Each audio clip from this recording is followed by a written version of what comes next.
नमस्कार, आप सभी का बहुत बहुत स्वागत है। आपके साथ हूं मैं लवीना राज और अब वक्त हो गया है कुछ अहम खबरों से आपको रूबरू करवाने का। डॉक्टर टेरर मॉड्यूल को लेकर हम रोज नए नए किरदारों को डिकोड कर रहे हैं। आज साजिश का सेंटर बनी अल फलाह यूनिवर्सिटी की स्टोरी डिकोड करने वाले हैं, लेकिन उससे पहले आज आपको सबसे बड़ा खुलासा हम बताने जा रहे हैं। दरअसल यूनिवर्सिटी की भूमिका पर अब सबसे गंभीर सवाल खड़े करने वाली खबर सामने आ गई है और सवाल यह है कि क्या अल फलाह यूनिवर्सिटी का आतंकियों को सीधा सीधा सपोर्ट मिल रहा था क्या? और ये सवाल इसीलिए उठाया जा रहा है क्योंकि पूछताछ में सामने आ चुका है कि डॉक्टर उमर यूनिवर्सिटी में सिर्फ और सिर्फ 20 मिनट की क्लास लिया करता था और सिर्फ एक लेक्चर लेकर बाहर निकल जाता था। दूसरी सहूलियत यहाँ पर और भी थी, वो भी मेडिकल कॉलेज में अपना बहुत कम समय यहाँ पर देता था। दोनों उसी इको स्पोर्ट कार से आते जाते थे जो कि फरीदाबाद में उमर के फार्म हाउस से जब्त की गई। और आपको ये भी जान लेना चाहिए दर्शकों, कई बार दोनों पूरे दिन गायब रहते थे लेकिन कभी कोई सवाल जवाब नहीं होता था। हालत तो ये थी कि दोनों आतंकी डॉक्टर अपने मरीज दूसरों को रेफर कर दिया करते थे। और इसी तरह का खुलासा देखिए हो गया है। अब आपको यह भी बता दें कि यूनिवर्सिटी की भूमिका को लेकर भी आज ताबड़तोड़ एक्शन लगातार जारी है। अल फलाह से जुड़े हुए नए नए खुलासे और नए सवालों को लेकर एक रिपोर्ट हम आपको दिखाते हैं। क्या उमर को अल फलाह यूनिवर्सिटी का सहयोग मिला? यूनिवर्सिटी में आतंकी गतिविधियों को कौन संरक्षण दे रहा था?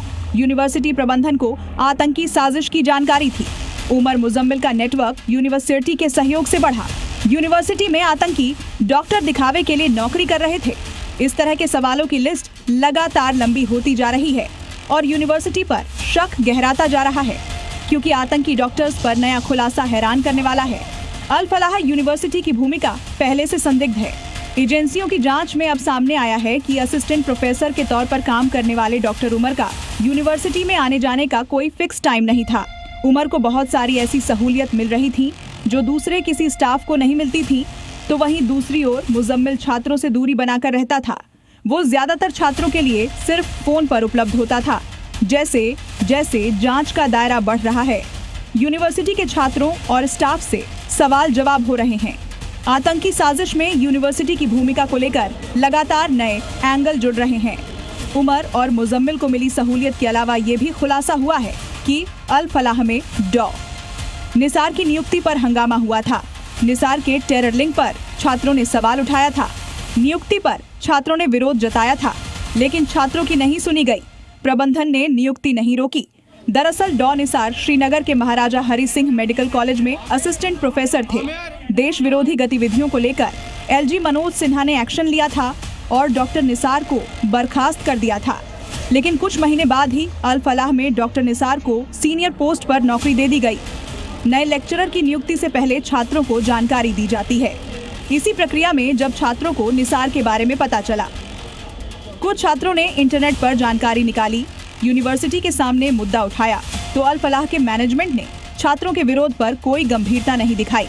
अब सवाल ये है कि क्या यूनिवर्सिटी ने जानबूझकर साजिश के तहत निसार को नौकरी दी थी कि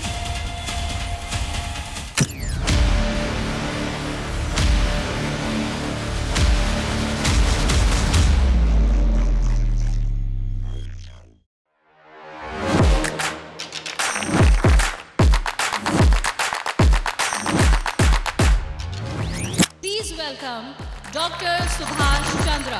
And habit can be micro, macro, 66 times if you repeat the same thing, it becomes your habit.